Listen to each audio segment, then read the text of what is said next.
میرے مصطفیٰ آئے دعوت و ہدایت کی ایک ہنسی شفق لے کر میرے مصطفیٰ آئے میرے مصطفیٰ آئے۔ بسم اللہ الرحمن الرحیم۔ ناظرین السلام علیکم ورحمۃ اللہ وبرکاتہ۔ سیدھی بات ٹی وی چینل کے ادبی پروگرام فکر و فن شعر و سخن میں آپ ناظرین کا خیر مقدم ہے اور میں ہوں عزیز بلگامی۔ ہماری ایک ادب نواز ناظرہ محترمہ صالحہ فاطمہ رقم طراز ہیں۔ سیدھی بات ٹی وی چینل کے ادبی پروگرام فکر و فن شعر و سخن کے ذریعے ادبی دنیا کی معروف شخصیات کے انٹرویوز قابل تحسین ہیں۔ لوگ اخبار کم، موبائل زیادہ دیکھتے ہیں۔ یوٹیوب کے ذریعے تو کم از کم لوگ اردو سے محبت کریں گے۔ آج پھر آسمان ادب کا ایک اور درخشندہ ستارہ فکر و فن شعر و سخن کو منور کرنے جا رہا ہے، یعنی میری مراد ہے محترم محمد اعظم شاہد صاحب، جو ہماری ریاست کی ایک جانی مانی کثیر الجہات شخصیت ہے۔ ان کی لہیم و شہیم جسامت پہلی نظر میں لوگوں کو متاثر کرتی ہے۔ موصوف اردو کے ایک نامور قلمکار، شاعر، مترجم، کالم نگار، میڈیا تجزیہ کار اور انٹرویور رہے ہیں، بلکہ ان کی ان خدمات کا سلسلہ اب بھی جاری ہے۔ روزنامہ سالار میں آپ کا کالم عکس در عکس بڑی توجہ اور دلچسپی کے ساتھ پڑھا جا رہا ہے۔ موصوف کی تخلیقات حکومت کی نصابی کتابوں میں شامل ہیں۔ NCPUL کے ماس میڈیا پینل کے آپ رکن بھی رہے۔ آپ نے معاشیات میں اور اردو میں ایم اے کیا ہے۔ معاشیات کے ایسوسیٹڈ پروفیسر کی حیثیت سے وظیفہ یاب ہو چکے ہیں۔ انہیں حکومتی سیکریٹریٹ میں بھی بطور افسر آن اسپیشل ڈیوٹی ڈپوٹ کیا گیا تھا۔ مختلف وزراء کے پرائیویٹ سیکریٹری بھی رہے۔ محترم اعظم شاہد صاحب، میں عزیز بلگامی ہمارے اسٹوڈیوز میں آپ کا خیر مقدم کرتا ہوں۔ آپ کی گراں قدر خدمات کے اعتراف میں 4 مصرے آپ کی نظر کرنا چاہتا ہوں۔ تو ہے سخن کا دھنی، تو زباں کا شیدائی، تو ہے سخن کا دھنی، تو زباں کا شیدائی، ہے تیرے فن کی ادا لائق پذیرائی، ہے تیرے فن کی ادا لائق پذیرائی، تیرے ہنر کا ہے شاہد زمانہ اے اعظم، تیرے ہنر کا ہے شاہد زمانہ اے اعظم، تیرے قلم کو فقط حق بیانی راس آئی، تیرے قلم کو فقط حق بیانی راس آئی۔ محترم اعظم شاہد صاحب، یہ بتائیے کہ فکر و فن شعر و سخن کا سفر اس وقت آپ کا کس پڑاؤ پر ہے اور آپ اس وقت کہاں کھڑے ہیں؟ دیکھیے، میں اردو کا ایک ادنیٰ طالب علم رہا ہوں اور میری دلچسپی اور ذوق کی ترجیحات میں اردو نمبر 1 پہ رہی ہے ہمیشہ۔ اور میں نے ہمیشہ اردو کی جو وسیع ترین جو میراث ہے وہ اس سے میں آگہی حاصل کرنے کی میں نے ہمیشہ کوشش کی ہے، اور آج بھی میں متحرک طور پر اپنے خیالات کو، اپنے احساسات کو، اپنے جذبات کو میں صفحہ کرتاس پہ میں نے قلم بند کرنے کی کوشش میں آج بھی متحرک رہا ہوں۔ مسلسل میں مختلف موضوعات پہ لکھتا رہا ہوں، اور چونکہ جیسا ابھی آپ نے عرض کیا کہ میرا ایک کالم چھپتا ہے روزنامہ جی سالار میں، جی جی اسے بھی میں نبھانے کی پوری کوششوں میں ہوں، اور یہ محسوس کرتا ہوں کہ تقریباً 4 دہائیوں پہ محیط ہے میرا لکھنے کا جو یہ سفر ہے۔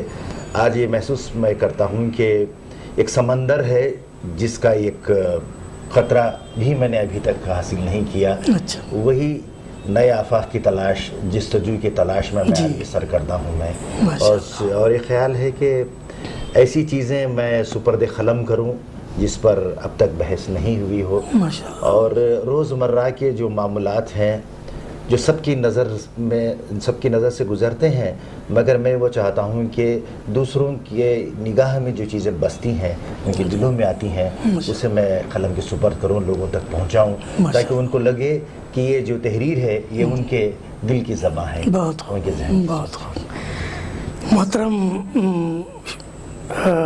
اعظم صاحب، تبازات مضامین لکھنا اور مختلف تخلیقات کو پیش کرنا تو خیر بہت سارے لوگ کر لیتے ہیں، لیکن ایک زبان سے دوسری زبان میں ترجمہ کرنے کا جو کام ہے جی ہاں جی وہ پتمار کام ہے، اور آپ کے نام کے ساتھ ایک مترجم کی حیثیت سے بھی آپ کی پہچان ہے۔ میں جاننا چاہوں گا کہ ترجمے کے سلسلے میں کیا کچھ آپ کا کام ہوا ہے، اور کن زبانوں سے کن زبانوں میں آپ نے کام کیا ہے؟ زیادہ تر میں نے انگریزی زبان میں جو لکھے گئے مضامین ہیں، جی نظمیں ہیں، جی اور ایسیز جسے کہتے ہیں، اور کنٹمپریری ایشوز پہ جو عصری موضوعات ہوتے ہیں اس کو میں نے اردو میں ترجمہ کیا ہے، وہ شائع بھی ہوئے ہیں، اچھا، اور ہندی سے بھی کافی چیزیں میں نے ترجمہ کیا ہے، اور ریاست کی زبان کرناٹک کی جو کنڑ ہے جی اس کو میں نے اپنے ذوق کے شوق کی بنیاد پر پوری عقیدت کے ساتھ سیکھی، اور کنڑ زبان میں بھی جو عمدہ مضامین رہے ہیں جی اور ادبی شہبارے رہے ہیں، چاہے وہ جی نثر کے رہے ہوں، جی شعری رہے ہوں، جی اس کو میں نے اردو کے آہنگ میں اس کو ڈھالا ہے۔ میں آپ کو بتاؤں کہ سب سے پہلی بار 1991 میں حکومت کرناٹک کے محکمہ کنڑ و ثقافت کے زیر اہتمام اردو کا نمائندہ ادب کنڑ میں، کنڑ کا نمائندہ ادب اردو میں منتقل کرنے کی ایک 10 روزہ ورکشاپ ہوئی تھی۔ اچھا، میں بھی اس کا حصہ رہا۔ اس کا نتیجہ یہ رہا کہ وہ کتابیں آئی ہیں، جی اور میں اس کے پینل کا ممبر بھی رہا ہوں، اور آج بھی یہ سلسلہ جاری ہے کہ میں نے ہمیشہ یہ کوشش کی ہے کہ اردو کے قارئین تک وہ تمام چیزیں جو دوسرے زبانوں کے ادب میں لکھی جا رہی ہوں، جس پر بحث ہو رہی ہوں، وہ اردو کے قارئین کے روبرو بھی وہ پیش کیے جائیں۔ یہ کوششیں میری رہی۔ ماشاء اللہ۔ ابھی حال ہی میں آپ نے ایک گفتگو میں آپ نے فرمایا تھا کہ آپ اردو شاعروں کی تخلیقات کو لے کر سورن کرناٹکا کے نام سے جی آپ ایک کتاب مرتب کر رہے ہیں، اس کی تفصیل بھی اگر آ جائے تو۔ جی ایسا ہے کہ ریاست کرناٹک کا پہلا نام ہوا کرتا تھا میسور، اچھا، اور جب وہ کرناٹک ریاست بن گئی تو اس کے 50 سال جب ہوئے تو کنڑ میں اور انگریزی میں یہ سورن کرناٹک کی مناسبت سے کافی چیزیں سامنے آئی ہیں۔ میرا یہ خیال تھا کہ اردو لکھنے والے جو کرناٹک میں بستے ہیں انہوں نے ہمیشہ اس زمین کی تہذیب و ثقافت، یہاں کی تاریخ، ادبی وراثت کو اپنے شاعری میں ڈھالا ہے۔ میں چاہتا ہوں کہ اردو میں لکھی گئی جو منظومات ہیں اس ریاست کے حوالے سے وہ ایک کتابی شکل میں یکجا ہو جائیں۔ حالانکہ کام ذرا مشکل رہا ہے، اور آپ دیکھیے گا کہ آپ جیسے حضرات نے فوری طور پہ لبیک کہا اور آپ کی تخلیقات سے مجھے سرفراز فرمایا، اور کچھ ایسے لوگ ہیں جو اس موضوع پہ لکھنے کے لیے کافی وقت لیتے ہیں۔ اس لحاظ سے میں یہ سمجھ رہا ہوں کہ اگلے 1 مہینے یا 2 مہینوں کے اندر وہ کتابی شکل میں آ جائے گی۔ میں نے اس کا عنوان دے رکھا ہے وہ مجموعے کا کرناٹک ہمارا، اس لحاظ سے کہ علی سردار جعفری اور جانثار اختر نے national book trust of India کے زیر اہتمام ہندوستان پہ آزادی سے پہلے اور آزادی کے بعد جتنی بھی نظمیں لکھی گئی ہوں اس کو انہوں نے پھیلے ہوئے اس خزانے کو ایک طرف انہوں نے مرتب کر کے اس کو کتابی شکل میں آج محفوظ کر دیا ہے، جو آج ایک آرکائیول ویلیو کا وہ مقام رکھتا ہے۔ ہندوستان ہمارا وہ ٹائٹل مجھے بہت بھا گیا تھا، میں نے اسی طرح اس کو کرناٹک ہمارا رکھا ہے۔ آپ دیکھیں گے وہ آ جائے گے، تقریباً اس میں 50 ایسے احباب ہوں گے جو اس ریاست سے تعلق رکھتے ہوں، جن کی جن کا کلام اس ریاست کے حوالے سے ہوگا وہ شائع ہوگا اور آنے والی نسلوں کے لیے وہ ایک ڈاکیومنٹ کے حیثیت سے ماشاء اللہ ماشاء اللہ. اعظم شاہد صاحب، کثیر اللسانی مجالس میں آپ کی شرکت ہوتی رہی ہے، مختلف زبانوں کے لوگ، یعنی انٹریکشن آپ کا ہوتا رہا ہے، تو ایک بہت بڑا کام ہے جو بہت کم ہوتا ہے. میں چاہوں گا کہ اس سلسلے میں وہ تجربات بتائیں کہ دوسروں کو بھی اس کی تحریک ملے کہ وہ بھی جا کر کثیر اللسانی مجالس میں شرکت کر سکیں. دیکھیے گا کہ ہندوستان چونکہ ایک پلورلسٹک سوسائٹی ہے، تکثیریت ہے یہاں پہ، اور اس تکثیریت کے باوجود بھی ہم ایک قسم کا اتحاد دیکھتے ہیں کہ یونٹی ان ڈائیورسٹی. اسی طرح مجھے اردو زبان و ادب کے حلقوں کا نمائندہ بن کر مختلف زبانوں کے پلیٹ فارمز میں نمائندگی کرنے کا موقع ملا. میں نے یہ دیکھا ہے کہ میں آپ کے روبرو یہ عرض کروں، کھل کر عرض کروں کہ جو قدردانی میں نے کرناٹک میں کنڑ زبان میں لکھنے والوں کے حوالے سے دیکھی، دیگر زبانوں میں جو قدردانی میں نے دیکھی، اردو کے حلقوں میں وہ پذیرائی کم ہے. کیونکہ زندہ زبان کے وہ ادیب، وہ شاعر اور وہ قارئین، ان میں زندہ دلی بہت زیادہ ہونا چاہیے تھی. یہ مجھے افسوس کے ساتھ کہنا پڑتا ہے کہ زاغ نگاہ تھوڑا تنگ اور تنگ دلی ہے. اور وہ لوگ اردو کے لکھنے والوں کا کھلے باہوں کے ساتھ وہ خیر مقدم کرنا چاہتے ہیں کہ اردو میں جو لکھا جا رہا ہے، کہا جا رہا ہے، بولا جا رہا ہے، اس کو وہ سمجھنا چاہتے ہیں، اور اس کے ساتھ جو آدان پردان ہے نا، لینا اور دینا، وہ ایک کلچرل اسیمیلیشن، زبانوں کی ہم آہنگی کے لیے وہ تیار ہیں، مگر اردو والوں کی طرف سے پہل تھوڑی مدھم ہے. یہ میں نے محسوس کیا ہے. غفلت کی کیا وجہ ہو سکتی ہے شاہد صاحب؟ دیکھیے کہ میں نے اردو کے حلقوں میں یہ دیکھا کہ زبان کے تئیں اور اپنی لسانی وراثت کے تئیں ہماری جو آگہی ہے وہ کم ہے، بیک سیٹ پہ ہے. ہماری پرائرٹی، ہماری ترجیحات جو ہے زبان و ادب، شعر و سخن اور ہمارے جو کلچرل ہیریٹیج ہے، اس پر ہماری توجہ کم ہے، کیونکہ ہم نے اس کو پیچھے دھکیل دیا ہے. روزمرہ کی مشغولیات میں ہم اس قدر کھو گئے ہیں کہ وہاں دیگر مشغولیات کے ساتھ، مصروفیات کے ساتھ ہماری زبان، ادب، یہ تمام ورثے کو بھی ہم کو قدردانی کی نگاہ سے دیکھنا تھا، یہ کم ہی ہو رہا ہے. یہ قسم کی بے نیازی سی در آئی. تو شاہد صاحب، موجودہ ادبی منظر نامے سے آپ مطمئن نہیں ہیں؟ دیکھیے، موجودہ منظر نامے سے میں یہ کہنا چاہوں گا کہ لکھنے والوں نے اپنا حق ادا کیا ہے. اچھا. لکھنے والے کو یہ نہیں کہ آپ سوغات سونے چاندی کی شکل میں دیں یا صرف واہ واہی سے اس کا دماغ خراب کر دیں، مگر ایک رسپانس ہونا چاہیے. میں نے یہ دیکھا ہے کہ زیادہ تر ایک سناٹا سا چھایا ہوا ہے. لکھنے والے لکھ رہے ہیں، کیا لکھ رہے ہیں اس پہ تاثر جو ہے، رد عمل جو ہے، وہ نہیں کے برابر ہے.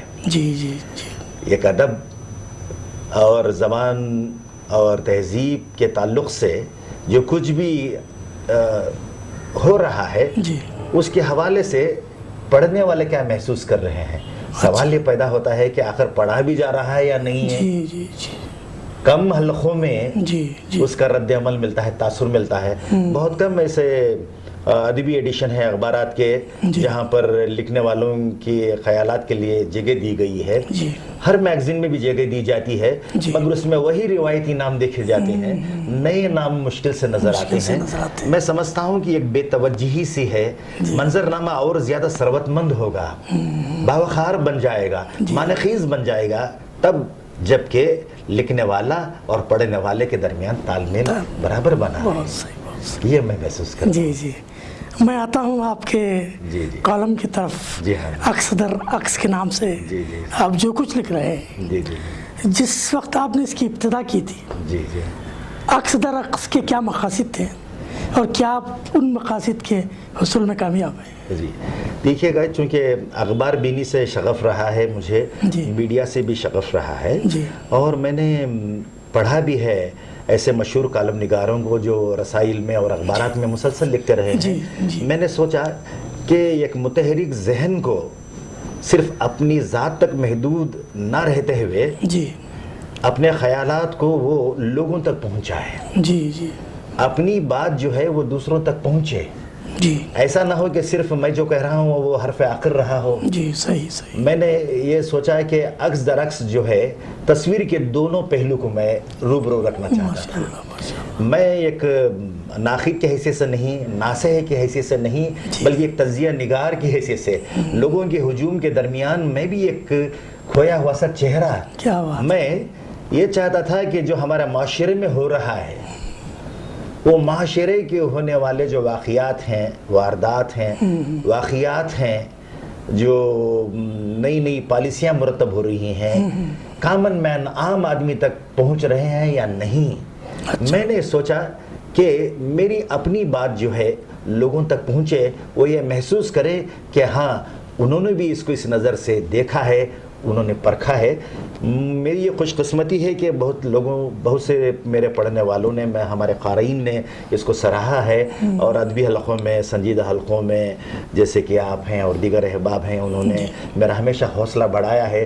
تبھی تو دیکھیے گا تقریباً 410 کالم میں نے مکمل کر لیے ہیں، تقریباً 8 سال کی مدت ہو گئی ہے، اور مسلسل میں لکھتا رہا ہوں، اور کبھی بھی ایسا موقع نہیں آیا کہ میں نے ناغہ کیا ہے. یہ اسپرٹ میرے اندر اسی لیے پیدا ہوئی ہے کہ ایک کہیں دور سے ایک انسپریشن ہے مجھے میرے پڑھنے والوں کا. تو مجھے کبھی کبھار ایک انجانا سا کوئی شخص مل جاتا ہے کہیں سڑک کے کنارے یا کوئی ادبی محفل میں، جب وہ یہ کہتے ہیں مجھے کہ بھئی ہم آپ کا کالم پڑھتے ہیں، تو مجھے یوں لگتا ہے کہ مجھے ملک کا بڑا اعزاز مل گیا ہے. اور یہی میرے لیے ایک ترغیب ہے.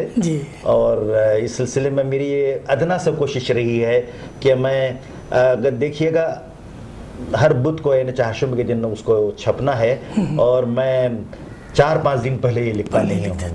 اب جس دوپہر میں وہ اخبار تک پہنچنا چاہیے، اس کی صبح یا اس کی ایک رات پہلے تازہ ترین میں ایک موضوعات کو لے کر میں لکھنے کی کوشش کرتا ہوں. اعظم شاہد صاحب،